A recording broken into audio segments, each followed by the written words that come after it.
They told me I didn't belong in my own son's house. His wife laughed in my face, until the butler handed me the keys. My name is Sylvia Grant. I'm 72 years old, and this is the story of how I walked into my son's mansion uninvited, only to discover the truth they never wanted me to know. Before I begin, tell me, where are you watching from tonight? The iron gates groaned open with a mechanical hum, tall and imposing, as if they guarded not just a mansion, but an entirely different world. I stepped out of the taxi, clutching the strap of my modest handbag. The gravel crunched beneath my shoes, and for a moment I felt the absurdity of my presence here, uninvited, unexpected, and most certainly unwelcome. But I didn't flinch. I had walked into harder places in my life. The mansion rose in front of me like something from a glossy magazine, spread a sprawling estate with white stone walls and windows that gleamed even under the clouded sky. I could almost hear the laughter of my son's friends, the clinking of glasses, and the echo of a life that had, somewhere along the way, grown far beyond me. The heavy front doors opened before I even reached them, and there she was, my daughter-in-law. Perfectly styled, wrapped in silk that probably cost more than half a year of my pension. Her lips twisted into that sharp little smile she reserved for moments she thought herself superior. "Well, well," she said, her tone dripping with mock surprise. "What an unexpected visit." Her eyes swept over me like I was dirt tracked in from the street. "No call, no invitation. Bold of you to think you could just show up here." I stood straight, forcing myself to meet her gaze. "This is my son's house, isn't it?" That made her laugh, really laugh, a high-pitched, cruel sound that bounced off the marble walls of the foyer. "Your son's house? Oh no. This place isn't yours, not even close. Don't act like you belong here. This," she gestured grandly to the chandelier, the velvet drapes, the polished floor that sparkled like glass, "is our world now, not yours." For a moment, she lingered in the doorway, as if debating whether to let me in at all. Then, with a mock graciousness, she stepped aside. "Fine," she said. "If you're so determined to embarrass yourself, come in." The air inside was cooler, scented faintly with orchids and lemon polish. Every surface gleamed, every corner screamed of money. I followed her through the hall, each step echoing, each glance from the staff carefully avoided. They all knew me, I realized. They recognized who I was, but not one of them dared speak. "You'll forgive me," she said sweetly, leading me past a wall lined with gilded mirrors. "If I don't roll out the red carpet. We weren't expecting visitors of your kind." Her words stung more than I cared to admit, but I swallowed the anger, let it sit heavy in my chest, and said nothing. As we entered the living room, I saw him, my son, my boy, though there was nothing boyish about him anymore. He was standing near the grand fireplace, wearing a tailored suit, as if he'd just stepped off a business magazine cover. When he saw me, his expression didn't soften. No smile, no warmth, only a flicker of annoyance before his jaw tightened. "Mother," he said curtly, "you're here." I waited, hoping for something more. Anything. But he just stood there, hands in his pockets, as if my presence was nothing more than an inconvenience. His wife sank into the sofa with practiced grace, crossing her legs. "She thought she'd just walk right in," she said to him, a smirk tugging at her lips. "No notice, no invitation. As if she has any right." I looked at him, not her. "I came to see you." He didn't answer immediately. Instead, he picked up a glass of wine from the side table, swirling it casually, as though debating how much patience I deserved. Finally, he said, "This isn't the way, Mother. You can't just show up here whenever you please.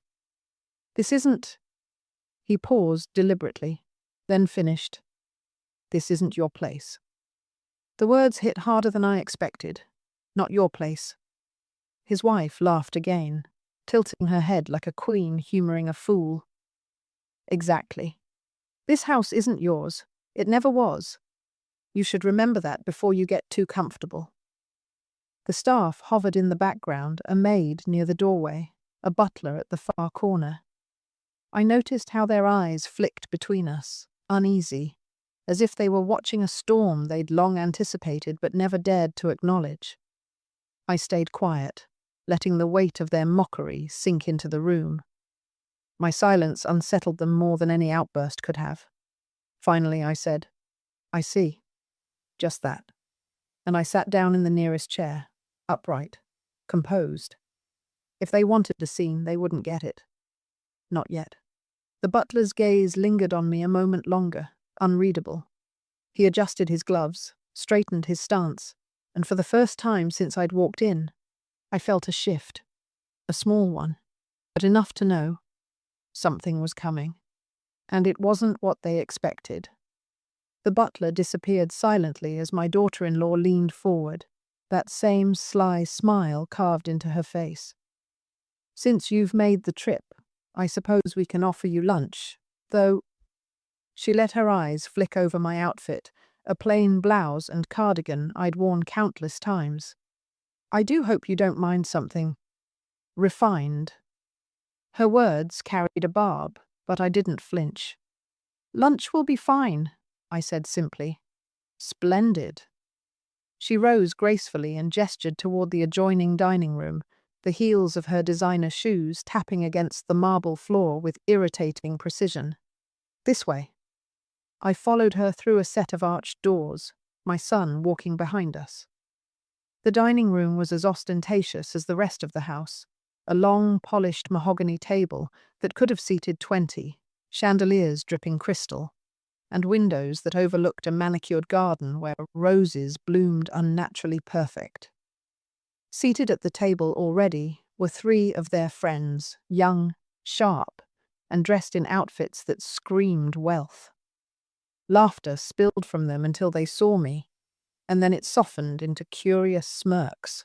"Oh," one woman said lightly, her diamond bracelet catching the light as she lifted her wineglass. "I didn't realize we'd have extra company." "She just turned up," my daughter-in-law replied sweetly, sliding into her chair at the head of the table, completely unannounced. Their smiles stretched wider, amusement flickering between them. I sat at the far end of the table, the place where one might seat an afterthought.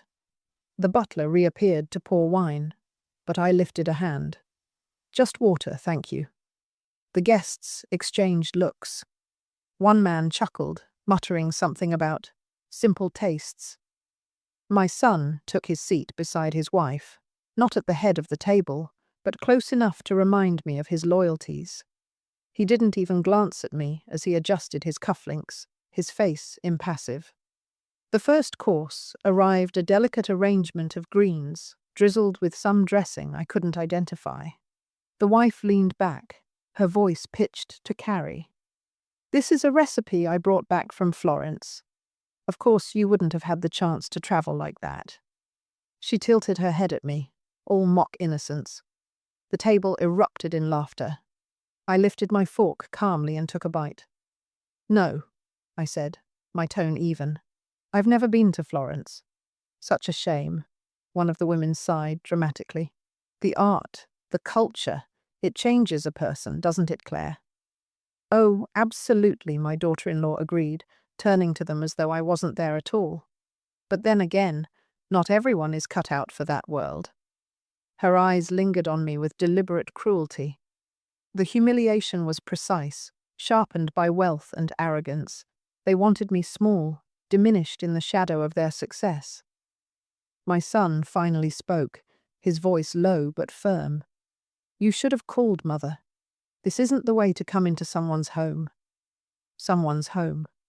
The words were chosen carefully, but I caught the weight of them. Not our home, not my home. Someone's. His wife's. His anyone's but mine. I set down my fork and looked directly at him. I thought I'd see my son. He didn't flinch, but he didn't soften either. You have. Now maybe it's best if you head back soon. You don't fit into this kind of setting. The silence that followed was worse than the laughter. The guests smirked into their glasses. The wife grinned with satisfaction, and I could feel the sting of their collective dismissal like a knife pressed against skin. But I stayed seated. My composure unnerved them. I could see it in the way the wife shifted slightly, her smirk faltering just a fraction. The butler re-entered with the second-course lamb with a garnish arranged like a painting. He placed it carefully in front of me, his eyes flicking up for the briefest moment to meet mine. And there, in that moment, was something the others didn't notice. Respect. The wife waved a dismissive hand. She doesn't need the lamb. Bring her something simpler. Bread, perhaps? The butler froze. His jaw tightened almost imperceptibly before he bowed and moved away. The insult hung in the air like smoke. The table erupted in muffled laughter again, and my son's lips pressed into a thin line. He didn't stop her. He didn't defend me. I reached for the lamb dish anyway, pulled it closer, and took a slow bite. When I looked up, I met my daughter-in-law's eyes and smiled faintly, not kindly, but knowingly. The room quieted just a little, unsettled by my refusal to break. Somewhere deep inside, I knew, their arrogance was about to crumble. Not today, not this second, but soon. And when it did, I wouldn't need to raise my voice. The butler's gaze lingered again as he returned with the bread she'd ordered for me, placing it carefully on the table but not removing the lamb. His subtle defiance didn't go unnoticed. I leaned back in my chair, calm, silent, waiting. Because storms don't announce themselves, they just arrive. The laughter around the table swelled and then settled into a smug kind of quiet, the kind that only appears when cruelty has landed its mark. My daughter-in-law leaned back in her chair, swirling her wine as though she were the queen of the house, her crown invisible, but heavy with arrogance. "So," she said casually, turning her attention back to me, "tell us, how do you spend your days now? I imagine it must be quiet." The word dripped with condescension. She didn't want an answer. She wanted the guests to giggle again. But I didn't give her the satisfaction. "I manage just fine," I said calmly, cutting into the lamb with steady hands. That small resistance, my refusal to shrink, drew a sharp look from my son. He set his glass down and leaned forward, his voice low but cutting. "Mother, let's not pretend. You don't belong here. This isn't the life you know. It's not the life you built." The guests fell silent, all eyes darting between us. Even his wife's smug expression faltered for a second before hardening again. I met his gaze. "You think I don't belong in my own son's house?" His jaw tightened. "Yes, that's exactly what I think." The words were deliberate, a knife twisted slowly. The wife smiled approvingly, sliding her manicured hand over his arm. "Darling, you're right. We built this life. Every inch of this house, every luxury we have, we earned it." She looked at me, her eyes gleaming with triumph. "No one else has a claim here." I noticed the slip in her tone. We built this, her, him, together. Yet only moments ago she'd boasted of Florence, of family money, of inherited contacts. Their story didn't quite match the pride in her words. Still, I stayed quiet, watching them. My silence unnerved her more than if I had shouted. One of the guests cleared his throat awkwardly. "Well, I think family always has a place, don't they? No matter what." But my son shut that down immediately. "Not when family doesn't know their boundaries." His eyes bored into me. "You can't just walk in here uninvited like you own the place, because you don't. This house isn't yours. This life isn't yours. Stop imagining you're part of it." The finality in his tone hit me like ice water. His wife laughed softly, triumphantly. "There it is," said plainly. You'll never have a claim here. Not on this house, not on him, not on anything. For the first time since I'd stepped into that mansion, I felt the sharp sting of betrayal sink past my armor. It wasn't her words, her cruelty had always been predictable. It was his, my son. The boy I had raised, now looking at me as though I were a stranger clawing at his life. I took a slow breath, willing my hands to stay steady on the table. If they thought they had broken me, they were mistaken. Not mine, I repeated softly. Not yours, he confirmed, leaning back in his chair as if sealing the judgment. The wife's smirk widened. She reached for her glass, lifted it high, and with a cruel flourish said, "To our home. May it always be free of unnecessary attachments." Her friends clinked glasses with her, though unease rippled beneath their laughter. The cruelty was sharper now, uglier. It wasn't just mockery anymore. It was exile. And yet, as I looked around, I noticed something. The butler, standing discreetly near the door, hadn't moved. His eyes weren't on the glasses, or the laughter, or even on the son and his smug wife. His gaze was fixed on me, and nothing else. That was the moment I knew this wasn't over, not even close. I placed my napkin neatly on the table, lifted my chin, and spoke just loud enough for the entire table to hear. "It's an interesting thing," I said, "to claim something as yours when it never truly belonged to you." The words landed like stones dropped in still water. No one laughed this time. My son stiffened. His wife's smile faltered, and the guests exchanged uneasy glances. The butler's gloved hands shifted against his side, and in that tiny motion I sensed what was coming. Something they could not see, but something they would never forget. The silence after my words stretched too long. The clink of silverware stopped, the laughter died, and for the first time since I arrived, the room felt heavy. My son sat rigid, his jaw tight, while his wife's eyes narrowed to cold slits. Then she laughed brittle and forced. "Don't try to sound wise," she sneered. "You've lived your small life in your small world. You'll never understand this one." I didn't reply. I didn't need to. Because at that very moment, the butler stepped forward. His presence was commanding, though he moved with quiet dignity. He had served in this house for years, longer than my son and his wife had even been together. His loyalty had always seemed to belong to them. But now, the look in his eyes told a different story. "Madam," he said, his voice calm and respectful, addressing me directly in front of everyone, "I believe this belongs to you." From his pocket, he drew a ring of keys, heavy, shining, unmistakable, and held them out to me. The air snapped like a whip. "What are you doing?" my daughter-in-law demanded, her voice sharp, her hand slamming against the table. "Those are for this house, for us." The butler didn't look at her. His gaze stayed on me. "No, ma'am, they are not." My son pushed his chair back abruptly, the legs screeching against the polished floor. "Explain yourself," he barked, his voice louder than I had ever heard it. The butler straightened his shoulders. "With all due respect, sir, the deed to this property is not in your name. It was never transferred. The rightful owner by law is your mother." The words detonated like a bomb. For a long, breathless second, no one moved. Then the wife's laugh burst out, high-pitched, almost hysterical. "That's ridiculous. Some kind of clerical error, obviously. Do you think we're fools? This is our home." But the butler's expression didn't falter. "I've kept the documents safe, madam. They remain unchanged. Every signature is hers. Every page of the deed bears her name. Legally, this house does not belong to you or your husband."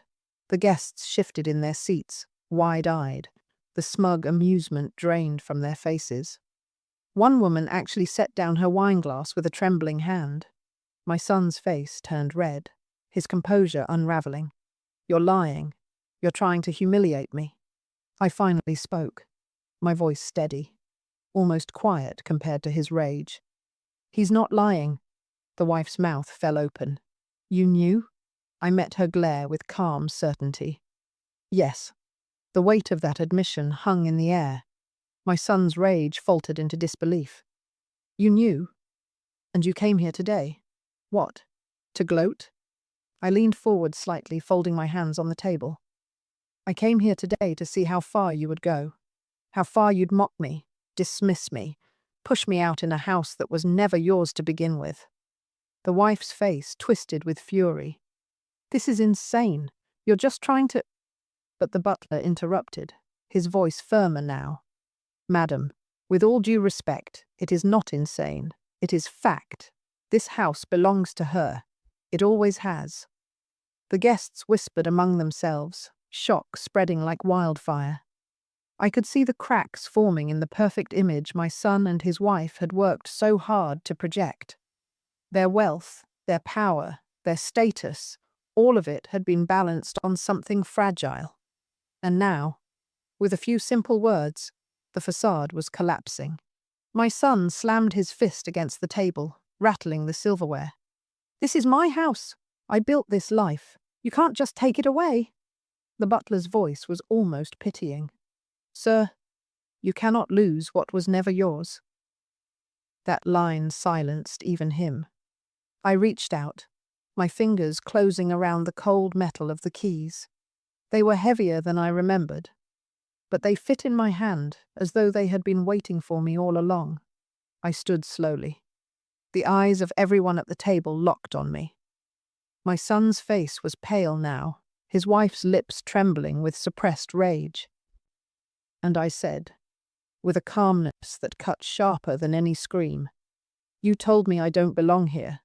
But this, I lifted the keys, letting them glint in the chandelier's light, says otherwise. The room froze. No laughter, no smirks. Nothing but the sound of truth settling like a stone in water. The chandelier light flickered across the polished table as I held the keys in my hand. Their cold weight steadied me, even as the silence in the room pressed down like thunder waiting to break. Then it broke. You're lying, my son shouted, his voice raw, echoing off the marble walls. He shoved his chair back violently, his fists clenched at his sides. This is my house. Mine. I worked for this. I earned it. You earned nothing, the butler interrupted evenly, though his tone carried no disrespect. Everything within these walls has always belonged to your mother. The deed remains unchanged. It was signed in her name before you ever moved in.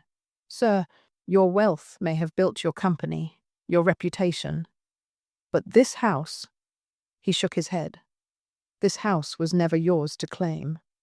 The wife leapt to her feet, her silk dress swishing angrily as she jabbed a finger toward him. You don't know what you're talking about. You're just a servant. What do you know about deeds and ownership? The butler straightened, taller somehow, his dignity and armor they couldn't pierce. Everything, because it was I who filed the papers. I who placed the documents in the safe. And I who swore never to forget whose name was signed across them. His gaze flicked to me briefly, a subtle acknowledgement. Her name, always hers. The guests stared wide-eyed, as though the floor had shifted under their feet. The air reeked of disbelief, the kind that stripped arrogance down to bone. My son's face turned crimson, his voice cracking with fury. You're betraying me. You're siding with her. After all I've done for you. The butler's reply was simple, unflinching. I serve the rightful owner of this estate. That has always been my duty. His wife's voice rose in a shrill pitch. This is absurd. Everyone knows this is our home. We've hosted events here, dinners, charity galas. People look at us as though we built all this. Do you think anyone will believe her over us? I let her words hang there before I spoke. People don't need to believe me, I said softly, firmly. They'll believe the deed. Paper doesn't lie. One of the guests cleared her throat nervously, her jeweled bracelet clinking as she shifted. She's right. If her name is on the deed. She trailed off, her eyes darting toward the butler. The wife slammed her hand against the table. No, no, I won't accept this. This is our life, not hers, not any more. Her voice cracked at the edges, and for the first time, I saw fear in her eyes. Not mockery, not arrogance, but the dawning realization that everything she had flaunted was paper thin. My son tried again, his voice lowering into a plea, though rage still coiled beneath it. Mother, listen to me. You don't understand what you're doing. This house, it represents everything I've built, everything I've achieved. Without it, his words faltered, the mask slipping as desperation showed. I cut him off, my voice calm but merciless. Without it, you still have your company, your money, your wife, but you wanted more. You wanted me erased from this place entirely. You mocked me in these halls, humiliated me at your table, told me I had no place here. I held up the keys, letting them glint. And yet, here I stand. His wife's face twisted, contorted with panic and fury. We'll fight this, she hissed. We'll take you to court. You'll lose, the butler said before I could. His voice was quiet, but it cut sharper than a blade. You'll lose because the law is on her side. I've already prepared the documents. If necessary, they can be filed tomorrow morning. Every proof, every signature, every record. You cannot fight what is already hers. The wife fell back into her chair, her breath shallow, her nails clawing at the tablecloth. My son stood frozen, his shoulders heaving, his pride cracking like glass under weight it couldn't bear. The guests sat in horrified silence. Not one of them dared raise a glass now. Not one dared laugh. Their perfect evening had turned into a spectacle, a public unraveling of everything my son and his wife had pretended to be. I lowered the keys slowly, slipping them into my handbag. The click of the clasp echoed louder than their protests. This house, I said evenly, was never yours. You played at power inside borrowed walls, and today, your play is over. The butler stepped aside, bowing slightly as if sealing the truth. My son stared at me, pale and trembling, but said nothing. His silence was louder than any scream.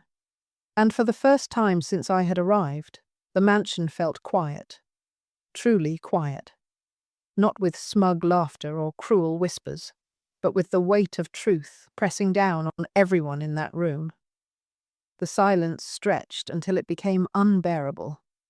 The chandelier above flickered faintly, its light catching on the polished silver, the crystal glasses, and the frozen faces of people who didn't know where to look. I didn't wait for permission. Slowly, deliberately, I rose from my seat at the far end of the table. My shoes clicked against the marble floor as I walked, steady and unhurried, past the stunned faces of my son's guests. I circled the table until I reached the head, the place my daughter-in-law had claimed so naturally when she first invited me in. Without a word, I pulled the chair back and sat down. The room shifted. It wasn't the house that changed. It was the air, the weight of the moment. For the first time that afternoon, I belonged exactly where I was sitting, and everyone knew it. My daughter-in-law shot up, her face flaming red. "Get out of that chair," she hissed, her voice cracking under the strain. "That's my seat." I placed my hands gently on the polished wood, calm as stone. "No," I said. "It isn't." The butler stepped forward, his posture impeccable, his voice steady. "She is correct, madam. That seat, that house, every brick and stone belongs to her. It always has." "Lies," she spat, turning on him. "You're overstepping. You think you can take her side against us. You'll regret this." But before her tirade could spiral further, the butler moved toward the sideboard. From a leather case, he retrieved a stack of documents, bound neatly, sealed, unmistakable in their authenticity. He laid them gently on the table in front of me, bowing slightly. "Here, madam, the original deed, as filed, every signature intact." My daughter-in-law's hands shook as she reached across the table, snatching the top page. Her eyes darted furiously across the words, searching for any flaw, any loophole. But there was none. "No," she whispered, her voice breaking. "This can't be right." My son leaned over her shoulder, his face ghost pale as he read. His lips moved, but no sound came. He saw it. He couldn't deny it. Finally, he slammed the paper back onto the table. "It doesn't matter. Even if it's in her name, it doesn't matter. Everyone knows this is our house. We live here. We've made it ours." I tilted my head, watching him unravel. "But it isn't yours. You've paraded in my halls, mocked me at my own table, laughed at me in the home you claimed as your own. And now the truth is laid bare." The guests shifted uneasily. One man cleared his throat as though about to speak, but thought better of it. No one dared defend them now. My daughter-in-law tried again, desperation seeping through her cracks. "Fine, maybe her name is on the papers. But she wouldn't dare throw us out. She wouldn't risk destroying her own son's life." I leaned forward, meeting her eyes with quiet steel. "Wouldn't I?" The words sliced through the air. She faltered, her mouth opening and closing like a fish, gasping for air. My son looked at me, then really looked at me. The arrogance, the distance, all of it stripped away to reveal something rawer. Fear. Fear that the image he had built, the life he had paraded, was about to crumble in front of everyone who mattered to him. "You wouldn't do this," he said finally, almost pleading. "Mother, you can't." I sat back, folding my hands calmly in my lap. "I don't have to lift a finger. The law already has." The butler nodded once in solemn agreement. "It is true, sir. You live here at her discretion. Nothing more." The words cracked something deep inside him. His fists clenched, his shoulders hunched as though the weight of the truth was dragging him down. His wife looked at him, wide-eyed, desperate for him to fight back. But he had nothing left to give. I looked around the table, at the wide eyes, the pale faces, the guests who had laughed with such cruelty only an hour before. "You all raised your glasses to their power," I said evenly. "But tonight, you'll remember that the foundation you toasted never belonged to them. It belonged to me." The wife's face contorted, fury blazing in her eyes. "You'll regret this," she whispered. I lifted the keys once more, letting them gleam in the chandelier's light. "No," I said, rising from the head of the table. "You will." And with that, the room fell silent again, the weight of their broken pride settling into every corner of the mansion. The guests shifted in their seats like restless schoolchildren, their gazes darting between me at the head of the table and my son and his wife, collapsing under the weight of truth. Whispered fragments of disbelief broke the silence. "Her name is on the deed?" one of the women murmured. "I can't believe it," another muttered, clutching her glass as if it might anchor her. The murmurs spread, a quiet wave that stripped the glamour from the room. Where there had once been laughter and smugness, now there was only unease, the kind that comes when a mask is ripped away. My daughter-in-law leaned forward, her hand flat on the table, her voice trembling between fury and desperation. "Stop whispering. This is our house. Do you hear me? Ours." Her shriek rang hollow, bouncing back at her from the high ceiling. The guests avoided her gaze, their eyes fixed instead on the stack of papers in front of me, the irrefutable proof that undermined every word she spoke. My son slumped back in his chair, his jaw slack, his hands gripping the armrests like a man about to drown. For once, his expensive suit, his carefully styled hair, his polished shoes, none of it mattered. Without the illusion of ownership, he looked small. I sat tall at the head of the table, my hands resting calmly on the deed. "You told me I didn't belong here," I said, my voice steady. that I had no claim to this place. You humiliated me in front of strangers, mocked me in my own house. I paused, letting the words cut deep. Now the truth speaks louder than either of you ever could. The wife's face twisted, her voice breaking. You think this will make people respect you? No. All they'll see is an old woman clinging to a house she couldn't possibly manage. You'll be a joke. Her cruelty had lost its sharp edge. Now it sounded desperate, like a child throwing stones from the bottom of a well. One of the guests, braver than the rest, finally spoke. Claire, maybe it's best you sit down. The look she turned on him could have burned glass. Don't you dare take her side. But it was too late. The tide had shifted. None of them were laughing anymore. None of them saw her as the gracious hostess, the queen of her castle. They saw what she was, a woman who had built her pride on sand. My son looked at me then, really looked, his eyes wide and bloodshot. For a moment I saw something break through his anger, something raw, something pleading. Mother, he whispered, his voice hoarse. Please, don't humiliate me like this. Not in front of them. Humiliate him? The irony cut sharper than any insult. He had invited guests into this house and watched them laugh at me. He had allowed his wife to mock me as if I were nothing. And now, when the truth shattered his facade, suddenly humiliation mattered. I leaned forward, my gaze steady. You humiliated yourself the moment you forgot who made this life possible. You treated me as if I were invisible, disposable. And now, in the house you thought was yours, you're the one exposed. The butler's voice carried through the tense air, formal and unyielding. Sir, madam, you should be grateful she is even speaking to you with civility. In her position, most would have ordered you out already. The wife rounded on him, her voice shrill. You're just a servant. You don't get to eat. Enough. My son's voice cracked like a whip, silencing her mid-sentence. He buried his face in his hands, his shoulders shaking. When he spoke again, it was barely more than a whisper. What do you want from us? The words hung heavy, and every guest at that table leaned forward, waiting. I let the silence stretch before answering. I don't want anything. Not your money, not your respect, not even your apology. All I ever wanted was simple. Not to be treated like a burden, not to be erased.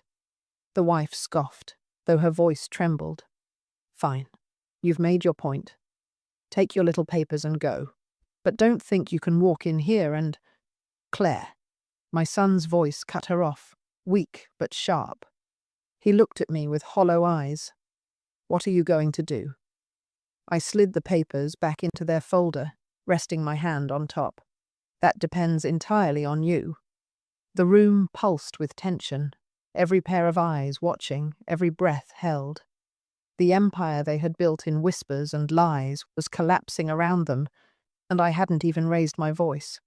The tension snapped like glass under pressure. My son's eyes searched mine, pleading for mercy, but I had none to give. The humiliation, the mockery, the audacity of his wife to sneer in my face, all of it had led to this moment. I stood slowly, keys still in my hand, and let the silence drag.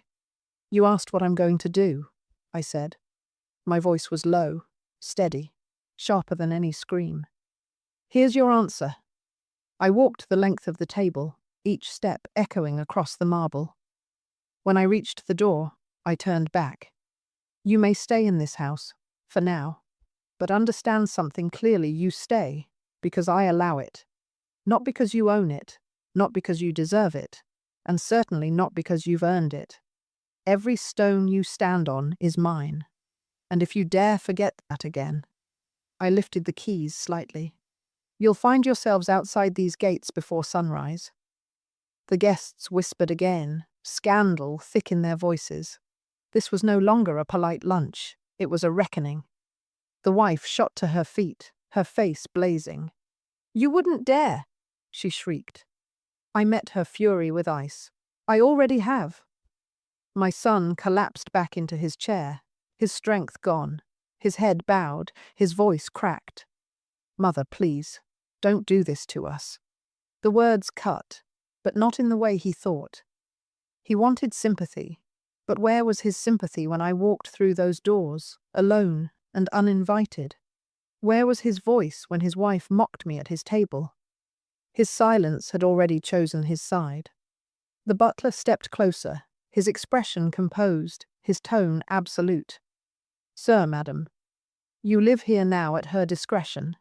If you value anything, I suggest you begin to show her the respect she deserves."